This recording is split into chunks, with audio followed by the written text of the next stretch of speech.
Joe had never imagined his life taking such an unexpected turn. When the letter arrived from his late uncle's attorney, he assumed it would be a simple matter, perhaps a few personal effects or some minor inheritance.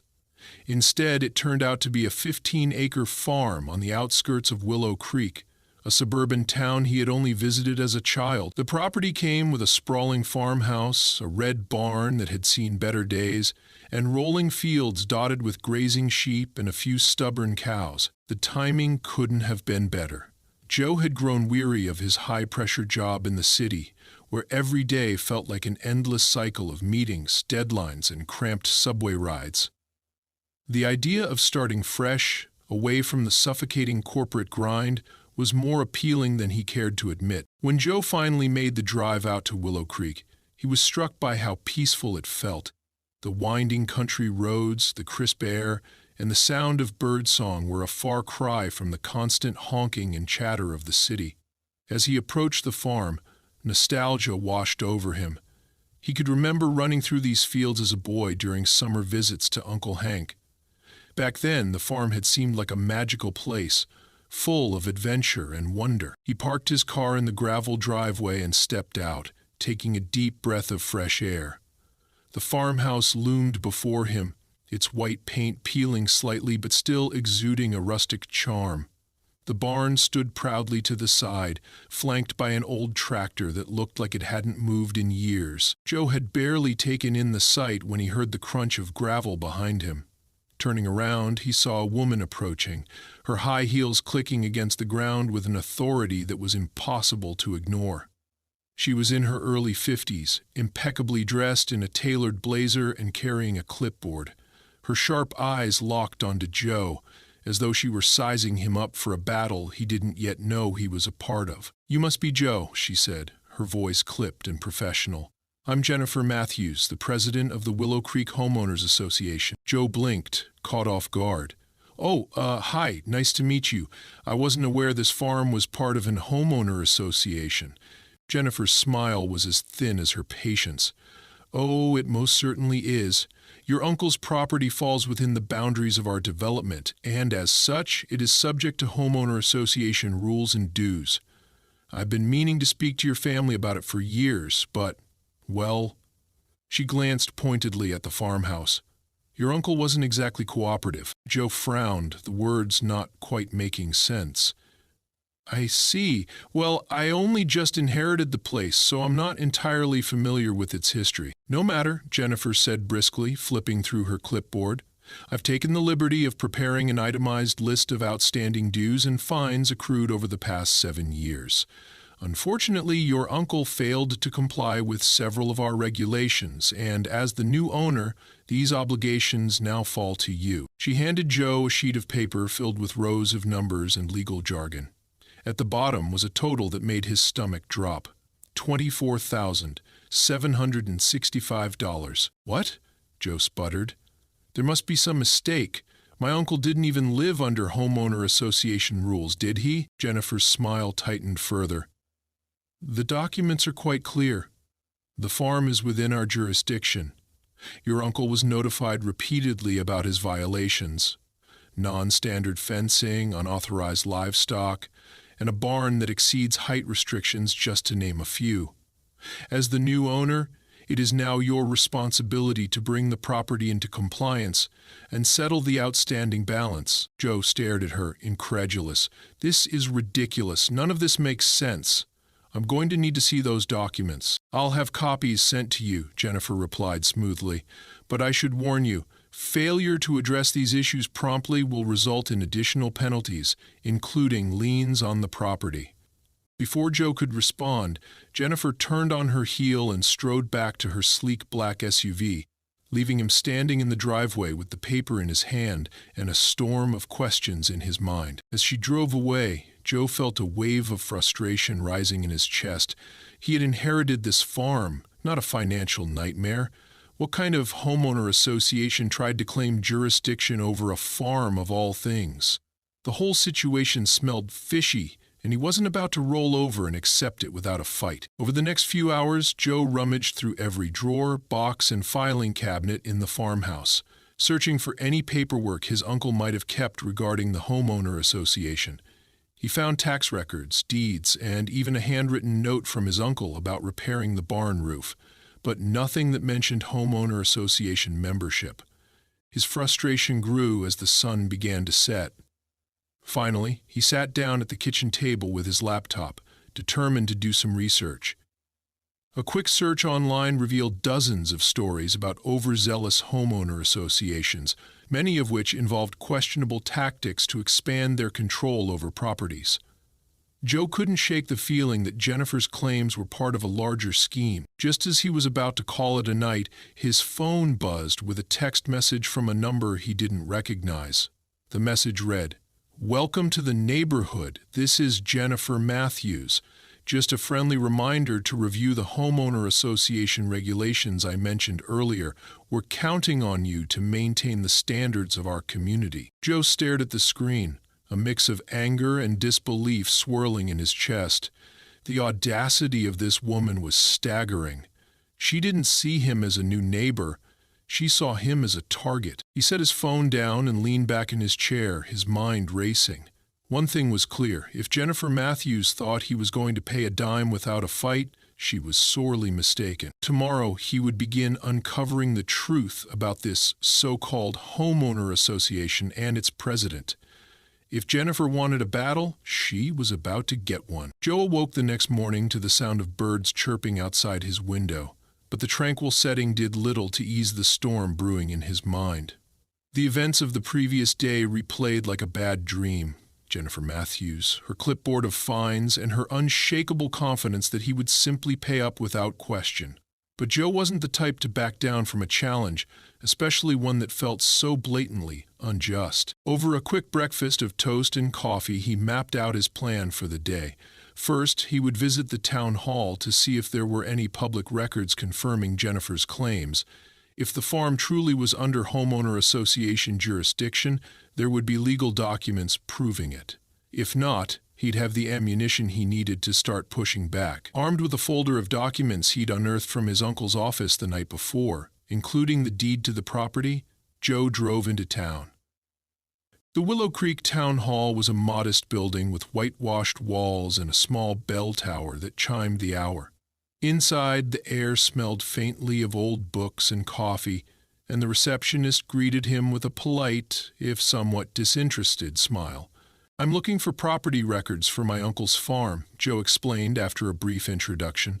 "Specifically, I need to know if it's part of the Willow Creek Homeowner Association." The receptionist, a middle-aged woman named Marjorie, nodded and directed him to a small office down the hall where public records were kept. "If you need help, just let me know," she said. Joe spent the next hour combing through binders, maps, and digital files. His determination grew with every piece of evidence he found, or rather didn't find. The original deed clearly described the boundaries of the farm, and it was clear as day that those boundaries didn't overlap with the nearby housing development. The farm had been established long before the homeowner association even existed. Just as he was about to leave, Marjorie appeared at the door, holding a folder. "I overheard you asking about the homeowner association," she said, handing him the folder. "These are their filings with the town. It's not much, but it might help." Joe thanked her and flipped through the documents.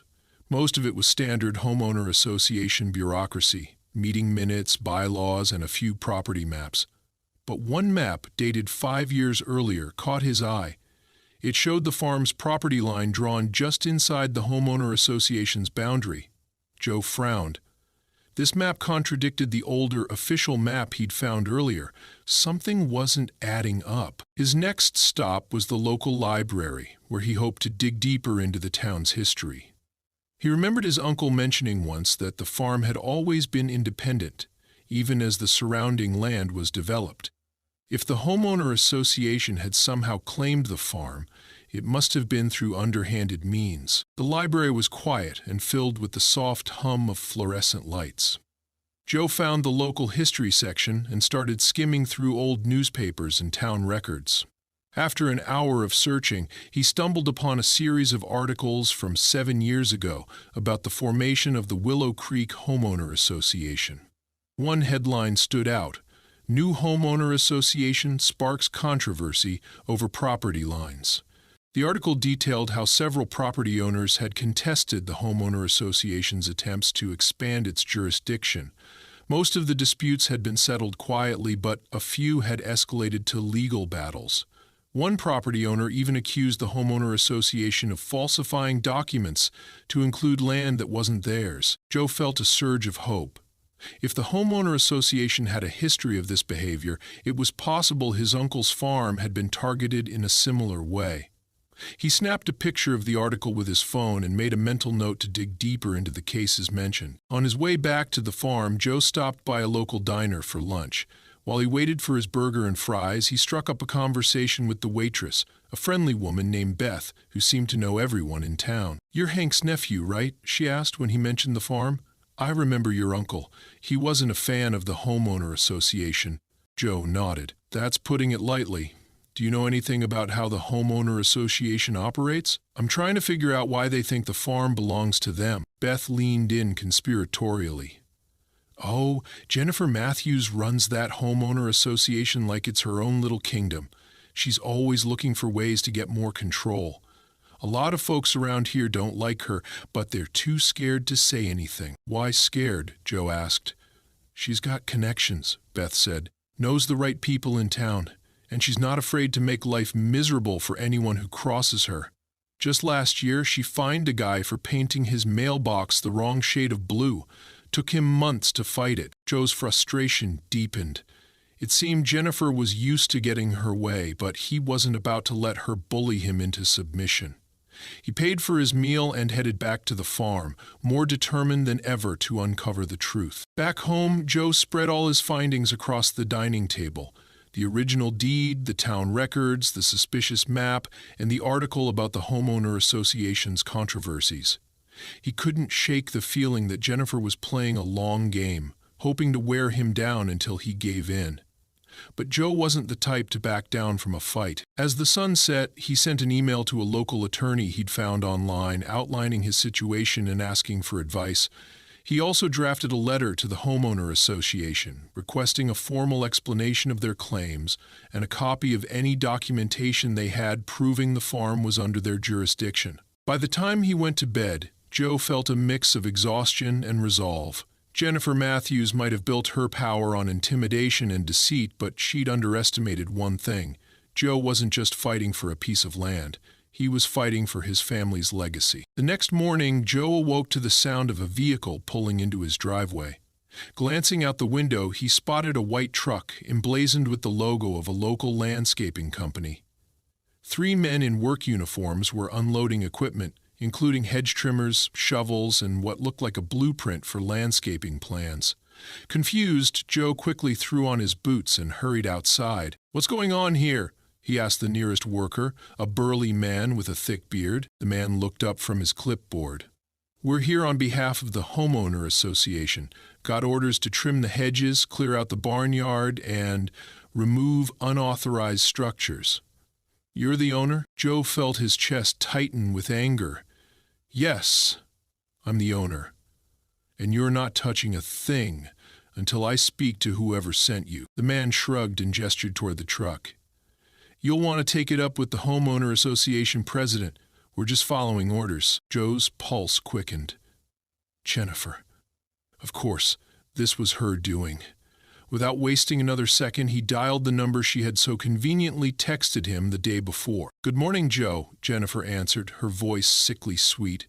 "What can I do for you?" "What you can do," Joe said, struggling to keep his voice steady, "is explain why there are landscapers on my property." Jennifer didn't miss a beat. "Oh, that's part of our enforcement process. Your property is in clear violation of homeowner association guidelines, and, as president, I'm authorized to take corrective action when homeowners fail to comply." "I haven't even had a chance to address these so-called violations," Joe snapped, "and for the record, I don't recognize your authority over this property. This farm isn't part of your homeowner association." "Now, Joe," Jennifer said in a patronizing tone, "we've already gone over this. Your uncle's property was incorporated into the homeowner association years ago. If you have concerns, you're welcome to file a formal appeal, but in the meantime, the work will proceed as planned." Joe hung up without another word, his hands shaking with frustration. Turning back to the workers, he raised his voice. "You're done here. Pack up your equipment and leave, or I'll call the sheriff." The workers exchanged uneasy glances. After a tense moment, their foreman sighed and motioned for his crew to load the equipment back onto the truck. As they drove away, Joe felt a flicker of victory, but he knew this was just the beginning. Determined to take action, Joe called his attorney, Emma, and updated her on the situation. Emma listened intently, her calm demeanor a stark contrast to Joe's rising anger. "This is classic homeowner association overreach," she said. "I've dealt with cases like this before. The good news is, if they're acting outside their legal authority, we can stop them. The bad news is, it might take time." Joe sighed. "I figured as much. What should I do in the meantime?" "First, document everything," Emma advised. "Take photos, record conversations, keep copies of all correspondence. The more evidence we have, the stronger our case. Second, don't let them intimidate you into paying or making changes to the property. Stand your ground." Joe thanked her and spent the rest of the day following her advice. He took pictures of the farm from every angle, noting the condition of the barn, fences, and other structures. He saved Jennifer's text messages and printed copies of the homeowner association's letters. By the time the sun set, he had a thick folder of evidence that he hoped would be enough to expose Jennifer's tactics. But Jennifer wasn't done yet. The next morning, Joe found a bright red notice taped to his front door. The bold letters read, "Final warning. Non-compliance will result in legal action." Below, a list of alleged violations filled the page, including unauthorized livestock, excessive vegetation, and unapproved structures. At the bottom was a fine, $5,000, payable within 30 days. Joe clenched his jaw and ripped the notice off the door. He wasn't about to let Jennifer's scare tactics dictate his next move. Instead, he decided to dig deeper into the homeowner association's history, hoping to find the smoking gun that would prove his property wasn't under their control. That afternoon, Joe drove to the county records office, a quiet building filled with rows of filing cabinets and shelves stacked with dusty binders. After explaining his situation to the clerk, he was directed to a section containing historical property records. Hours passed as Joe sifted through maps, deeds, and survey reports. Just when he was beginning to lose hope, he stumbled upon a file labeled Willow Creek Development Expansion. 2016. Inside was a document detailing the homeowner association's attempt to annex additional properties into their jurisdiction. The annexation had been approved for most of the surrounding land, but notably, the farm was excluded from the final agreement. Joe felt a surge of triumph. This was the proof he needed. Armed with the document, he returned home and scanned it, emailing a copy to Emma along with a detailed summary of his findings. Her reply came within the hour. "This is exactly what we need. I'll draft a cease and desist letter to the homeowner association and request a meeting to present this evidence. In the meantime, stay vigilant. They're not going to back down without a fight." As the days passed, Joe braced himself for Jennifer's next move. Sure enough, she didn't disappoint. A week later, he received a certified letter from the homeowner association's attorney demanding immediate payment of all outstanding fines and threatening foreclosure if he failed to comply. But Joe was ready. With Emma's help, he drafted a formal response disputing the homeowner association's claims and citing the annexation document as evidence. He also filed a complaint with the county, alleging that the homeowner association was engaging in fraudulent practices. The tension reached a boiling point when Jennifer showed up at the farm unannounced, accompanied by 2 homeowner association board members and a police officer. She demanded to inspect the property, claiming it was her duty as homeowner association president. Joe stood his ground. "Unless you have a warrant or court order, you're trespassing. Leave now or I'll press charges." The police officer, clearly uncomfortable with the situation, intervened. "Ma'am, he's within his rights to deny access. Unless you have legal authority, you'll need to leave." Jennifer's face turned red with anger, but she had no choice but to retreat. As her group walked back to their car, Joe couldn't help but feel a sense of vindication. For the first time, he felt like he had the upper hand. That evening, as he sat on the porch watching the sun dip below the horizon, Joe allowed himself a small smile. Jennifer had underestimated him, but she wouldn't make that mistake again. The fight was far from over, but for the first time, he felt confident he could win. The days following Jennifer's unannounced visit were a whirlwind of preparation, strategy, and a steady undercurrent of tension. Joe, now fortified with his evidence and Emma's legal guidance, began to see the fight against the homeowner association as less of a burden and more of a moral crusade. It wasn't just about saving his uncle's farm. It was about standing up to bullies who wielded power like a blunt instrument. On a crisp Monday morning, Joe received an email from Emma with an attachment titled "Cease and Desist Letter to Willow Creek Homeowner Association." The email read, "Joe, I've finalized the letter and sent it via certified mail to Jennifer Matthews and her legal counsel. In it, we outline the evidence that the farm is not part of the homeowner association and demand an immediate halt to their actions. Let's see how they respond. Be prepared for retaliation. They won't back down easily." Joe read the letter 3 times, savoring every pointed line. It was direct and unequivocal, citing the 2016 annexation document as proof that the farm was not under the homeowner association's jurisdiction.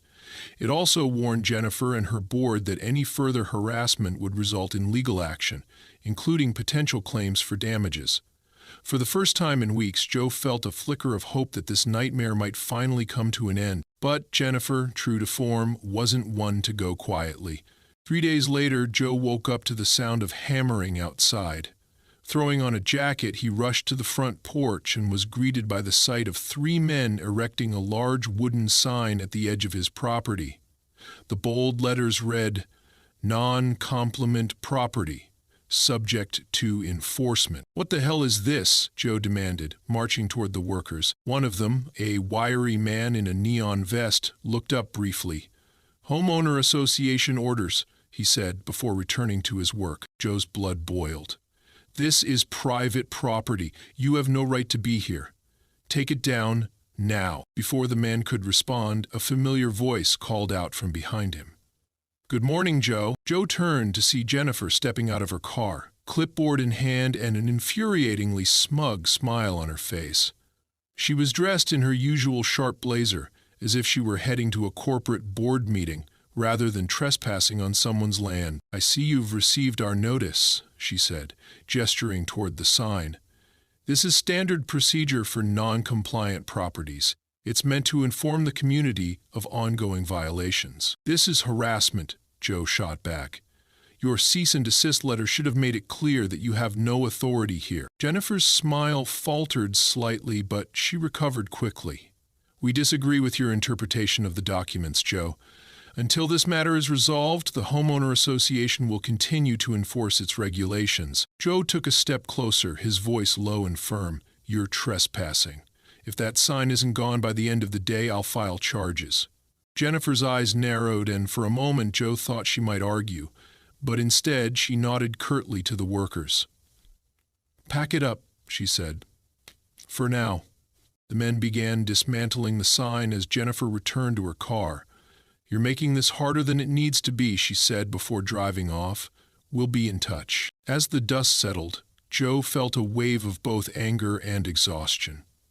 He called Emma immediately, recounting the incident in detail. "They're doubling down," he said. "What do we do now?" Emma's voice was calm as always. "We escalate. I'll file an injunction to prevent them from taking further action until this is resolved in court. In the meantime, keep documenting everything. The more evidence we have of their harassment, the stronger our case." The injunction was filed the next day, and it seemed to have an immediate effect. For the next week there were no surprise visits, no threatening letters, and no ominous signs.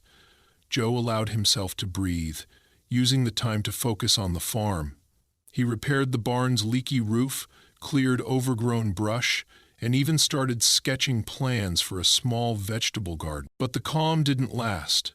One evening, as Joe was finishing dinner, he heard a commotion outside. Grabbing a flashlight, he stepped onto the porch and was met with a shocking sight. His fence had been torn down along one side of the property. Several of his sheep had wandered into the neighboring development, their nervous bleating echoing in the night. Joe rushed to corral the animals, his heart pounding with anger and frustration. It took nearly an hour to round them up and secure them back in the pasture. When he finally returned to the house, he found a note taped to his front door. It was unsigned, but the message was clear. This is what happens when you don't follow the rules. The next morning, Joe called the sheriff. He showed the deputy the note, the torn fence, and the photographs he had taken of the damage. "This has gone too far," he said. "I want to press charges." The deputy, a grizzled man named Tom, nodded solemnly. "I've dealt with the Willow Creek Homeowner Association before," he said. "They like to push people around, but this is a new low. I'll file a report and keep an eye on things, but you might want to invest in some security cameras." Joe took the advice to heart. By the end of the day, he had installed cameras around the property, their lenses trained on the most vulnerable areas. He also reinforced the fence and added a padlock to the gate, determined to protect the farm from further vandalism. Meanwhile, Emma worked tirelessly to build their case. She filed additional complaints with the county and submitted a request for a court hearing to settle the dispute once and for all. "This isn't just about the farm," she told Joe during one of their calls. "It's about holding the homeowner association accountable for their actions. If we win, it could set a precedent for others who've been bullied by them." As the court date approached, Joe felt a mix of nerves and determination. The fight had taken a toll on him, both emotionally and financially, but he refused to give up. This farm was more than just land. It was his family's legacy, and he would do whatever it took to protect it. The night before the hearing, Joe sat on the porch, watching the stars and reflecting on everything he had been through. The farm, once a symbol of peace and nostalgia, had become a battleground. But it had also awakened something in him, a resilience he hadn't known he possessed. Jennifer and her homeowner association might have underestimated him, but they were about to learn just how far Joe was willing to go to stand his ground. The day of the court hearing arrived, and Joe felt a mix of anticipation and anxiety. The small county courthouse was a far cry from the imposing legal dramas he had seen on TV. Its modest brick exterior and neatly trimmed lawn gave it an almost welcoming appearance, but Joe knew what was at stake. This wasn't just about clearing his name, it was about protecting his uncle's legacy and setting a precedent against overreach by the homeowner association. Emma met Joe outside the courthouse, her expression calm but resolute. She was dressed in a sharp navy suit, her briefcase packed with meticulously prepared evidence. "You ready?" she asked. "As ready as I'll ever be," Joe replied, his voice steady despite the knot in his stomach. The courtroom was small, with rows of wooden benches and a judge's bench flanked by flags. Jennifer Matthews was already seated at the opposing table, flanked by two attorneys in crisp suits. She gave Joe a tight-lipped smile, one that carried an air of superiority. Joe ignored her, focusing instead on the documents and photos Emma had laid out before him. The proceedings began with the judge, a no-nonsense woman in her 60s, calling the case to order. Emma stood first, presenting their argument with practiced precision. She began by outlining the history of the farm, emphasizing its independence from the homeowner association since its establishment decades earlier. Then she introduced the 2016 annexation document, highlighting the clear exclusion of the farm from the homeowner association's jurisdiction. "This document," Emma stated, holding it up for the court to see, "proves beyond a shadow of a doubt that the Willow Creek Homeowner Association has no legal claim over Mr. Carson's property. The attempts to enforce their regulations and levy fines are not only baseless, but constitute harassment." Jennifer's attorneys countered, arguing that the farm's inclusion in the homeowner association was the result of a clerical error, and that the homeowner association had acted in good faith to enforce its rules. They claimed that Joe's uncle had been uncooperative, creating a pattern of non-compliance that the homeowner association was merely trying to rectify. As the arguments unfolded, Joe felt a growing sense of indignation. The homeowner association's lawyers were skilled at twisting the narrative, painting his uncle as a rogue property owner and Jennifer as a benevolent leader trying to maintain order. But Emma's calm rebuttals and the irrefutable evidence she presented kept the scales balanced. Then it was Jennifer's turn to testify. Taking the stand, she spoke with confidence, portraying herself as a dedicated community leader burdened by the difficulties of dealing with non-compliant property owners. She claimed that all actions taken by the homeowner association were for the benefit of the community and denied any malicious intent. Emma's cross-examination was surgical. "Ms. Matthews," she began, "can you explain why the homeowner association continued to levy fines and attempt enforcement actions despite repeated objections from Mr. Carson?" Jennifer hesitated, her composure faltering for the first time. "We believed we were acting within our rights. And yet," Emma pressed, holding up the annexation document, "this map clearly shows that the farm was excluded from the homeowner association's jurisdiction. Were you aware of this document?" Jennifer glanced at her attorneys before answering. "I may have seen it, but it's outdated." Emma's eyes narrowed. Outdated or inconvenient? "Miss Matthews, are you aware that tampering with or disregarding official property records is a serious offense?"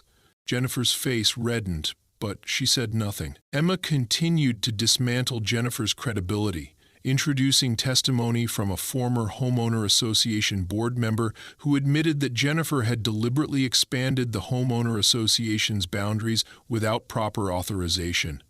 She also presented the threatening note Joe had received and photos of the torn-down fence, linking them to the Escalating. By the time Emma finished, Jennifer's confidence had all but evaporated. When it was Joe's turn to speak, he kept his testimony simple. He spoke about his uncle's love for the farm, the joy he had found in visiting as a child, and the shock of discovering the lengths to which the homeowner association had gone to assert control over something that wasn't theirs. "This farm isn't just a piece of land to me," Joe said, his voice steady but emotional. "It's a part of my family's history. My uncle worked hard to keep it going, and I won't let anyone take that away. Not through lies, not through intimidation, and certainly not through greed." The judge listened intently, her expression giving nothing away. When the testimonies concluded, she called a recess to review the evidence and deliberate. The wait was agonizing. Joe and Emma sat in the courthouse lobby, flipping through their notes and trying to stay optimistic. Jennifer sat on the opposite side of the room, her attorneys whispering furiously in her ear. Joe avoided looking at her, focusing instead on the sunlight streaming through the tall windows. After what felt like an eternity, the judge returned to deliver her verdict. After reviewing the evidence and testimony presented, she began, "It is clear that the Willow Creek Homeowner Association has acted outside its legal authority. The annexation document from 2016 explicitly excludes Mr. Carson's property from the Homeowner Association's jurisdiction. Furthermore, the actions taken by the homeowner association and its president, including unauthorized enforcement measures and the issuance of fines, constitute harassment." Joe felt a wave of relief wash over him as the judge continued. "The court orders the Willow Creek Homeowner Association to cease all enforcement actions against Mr. Carson and to rescind any fines or penalties levied against his property. Additionally, the plaintiff is entitled to damages for the emotional distress and financial hardship caused by the homeowner association's actions. I am awarding Mr. Carson $50,000 in damages, to be paid by the Willow Creek Homeowner Association." Joe couldn't believe his ears. Emma placed a reassuring hand on his shoulder, smiling for the first time that day. Across the courtroom, Jennifer's expression was a mixture of shock and fury. She whispered something to her attorneys, but it was clear that the battle was over. As Joe left the courthouse, he felt a weight lift off his shoulders. The farm was safe, and justice had been served. Over the following weeks, he used the damages awarded by the court to repair the farm and invest in new projects, including a community garden, open to his neighbors. The victory also sparked change within the homeowner association. Jennifer was forced to resign as president, and a new board was elected, one that promised to operate transparently and fairly. For the first time in years, the community felt a sense of hope. Standing on the porch of the farmhouse one evening, Joe looked out at the fields bathed in golden sunlight. The fight had been long and exhausting, but it had been worth it. His uncle's legacy would live on, and the farm would remain a place of peace and resilience. As he sipped his coffee, Joe allowed himself a small smile. Jennifer Matthews had underestimated him, but she had learned the hard way. Some battles aren't won with intimidation. They're won with truth, determination, and the unwavering belief that right will prevail.